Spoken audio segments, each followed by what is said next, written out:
देश में दो प्रमुख टेलीकॉम कंपनियां जियो और एयरटेल अपना 5G नेटवर्क लोगों तक पहुंचाती हैं।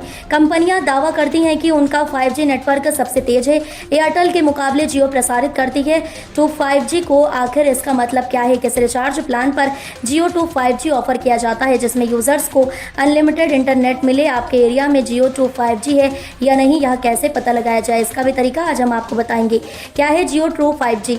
भारत में मुख्य तौर पर दो तरह के 5G नेटवर्क रोल आउट किए गए हैं। एक है NSA यानी नॉन स्टैंड अलोन और दूसरा है SA यानी स्टैंड अलोन नेटवर्क। NSA यानी नॉन स्टैंड अलोन नेटवर्क में आमतौर पर 4G नेटवर्क पर ही 5G को अपग्रेड किया गया है, जबकि SA एक प्रॉपर 5G नेटवर्क आर्किटेक्चर है। जियो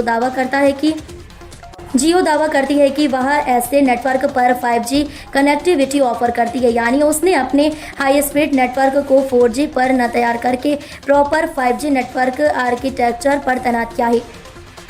भारत में कहां है जियो ट्रू 5G? जियो ट्रू 5G वैसे तो देश भर में रोल आउट हो चुका है। यह आपके एरिया में है या नहीं, इस लिंक पर क्लिक करके पता कर सकते हैं। जियो की वेबसाइट पर मौजूद मैप यह दावा करता है कि देश के ज़्यादातर इलाकों को जियो ट्रू 5G से जोड़ा जा चुका है। किन रिचार्ज प्लान्स पर मिल रहा Jio true 5G? Post paid plan जो 349 रुपये या उससे अधिक का है, उसमें भी टू 5G दिया जाता है। ऐसे प्रीपेड कस्टमर जिनका प्लान 2 GB डेटा प्रतिदिन से कम का है, वो भी अपने प्लान को डेटा ऐड ऑन के जरिए टू 5G में बदल सकते हैं। ऐसे यूजर्स को उनके मौजूदा रिचार्ज पर 101 रुपये का ऐड ऑन कराना होगा।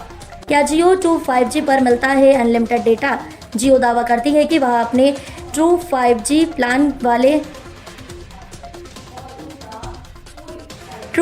प्लान वाले यूजर्स को अनलिमिटेड डेटा ऑफर करती है। कंपनी दावा करती है कि उसके कोई कैंपिंग नहीं लागू की है। इसके मुकाबले एयरटेल के रिचार्ज प्लान पर डेटा खत्म होते ही इंटरनेट स्पीड कम हो जाती है। हालांकि telecom regulatory authority of India यानी ट्राई के नियम कहते हैं कि 300 GB से ज़्यादा डेटा यूज़ को कथित तौर पर कमर्शियल माना जाता है।